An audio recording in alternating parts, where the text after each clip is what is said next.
నేను చెప్పాను చాలా క్లిష్టమైంది, అర్థం కాదు అని.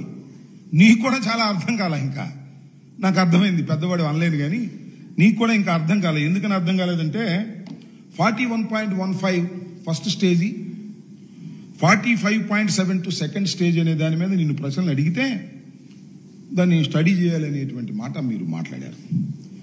నేను ఏమిటి ఇక్కడ చెప్పదలుచుకుంది ఏంటంటే, మీరు మమ్మల్ని పూర్తి చేయలేదు అనేటువంటి మాట మీరు మాట్లాడుతున్నారు. మరి మీరిచ్చిన మాటను ఏ విధంగా సమర్థించుకుంటారు? నెంబర్ 1. నెంబర్ 2, మొత్తం టోటల్గా చంద్రబాబు నాయుడు గారి ఇవాళ శ్వేతపత్రం మీద ఇచ్చినటువంటి ప్రజెంటేషన్ కానీ, వారు చెప్పినటువంటి ఉపన్యాసం కానీ, వారు చెప్పినటువంటి లెక్కలు కానీ ఒక్కసారి మీరు పరిశీలన చేయండి. ఆత్మవిశ్వాసం లేదు, అన్ని తప్పులు చెబుతున్నా అనేటువంటి భయం లోపలుంది. అందువల్ల అట్ట మార్చేటటువంటి ప్రయత్నం చేసేటటువంటి ప్రయత్నం చేశారు. ఎప్పుడు పూర్తి చేస్తారు అంటే దానికి సమాధానం లేదు. ప్రతి సోమవారం పోలవరం అన్న చంద్రబాబు నాయుడు గారు మళ్ళా సోమవారం ఇంకా పోలవరం వెళ్ళాలని చెప్పేశాడు. ఇవాళ వీళ్ళు ఏం చేయాలి? నేను ప్రతి సోమవారం వెళ్ళి అదేమంటే విధ్వంసం. జగన్మోహన్ రెడ్డి గారు విధ్వంసం చేసేశాడు, కాంట్రాక్టర్ మార్చేశాడు. కాంట్రాక్టర్ మార్చేయడంతో విధ్వంసం జరిగిపోయింది. నేను ఒకటి మనవి చేస్తున్నా, చరిత్రలో కోర్స్ మీరు గెలిచి ఉండొచ్చు, 4వ మీరు ముఖ్యమంత్రిగా ప్రమాణ స్వీకారం చేయవచ్చు.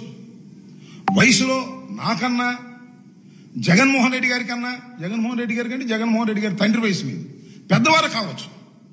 కానీ అసత్యాలు మాట్లాడితే మీరు ఎంత బలంగా గెలిచున్నా ప్రజలు నమ్ముతారని మాత్రం దయచేసి అనుకోవద్దని మనం చేస్తున్నాం. నారా చంద్రబాబు నాయుడు గారు మీరు వాళ్ళన్నీ పచ్చి అవాస్తవాలు చెప్పేటటువంటి ప్రయత్నం చేశారు.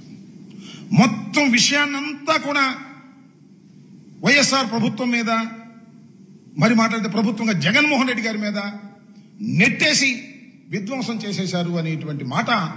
జగన్మోహన్ రెడ్డి గారు విధ్వంసం చేయబట్టే మేము మా 5 సంవత్సరాల కాలంలో కూడా మేము పూర్తి చేయలేకపోతున్నాం అనేటువంటి చేతులు పైకెత్తేటటువంటి కార్యక్రమం ఇవాళ మీకు చాలా స్పష్టంగా అర్థమై ఉంటుందని నేను భావిస్తా ఉన్నా. మీరు ముఖ్యమంత్రిగా ప్రమాణ స్వీకారం చేయవచ్చు. వయసులో నాకన్నా జగన్మోహన్ రెడ్డి గారి కంటే జగన్మోహన్ రెడ్డి గారి తండ్రి వయసు మీద పెద్దవారు కావచ్చు.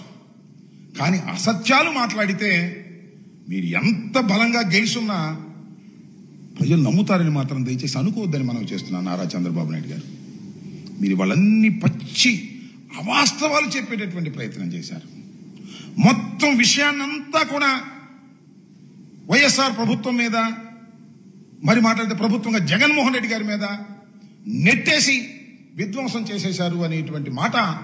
జగన్మోహన్ రెడ్డి గారు విధ్వంసం చేయబట్టే మేము మా 5 సంవత్సరాల కాలంలో కూడా మేము పూర్తి చేయలేకపోతున్నాం అనేటువంటి చేతులు పైకెత్తేటటువంటి కార్యక్రమం ఇవాళ మీకు చాలా స్పష్టంగా అర్థమై ఉంటుందని నేను భావిస్తా ఉన్నా.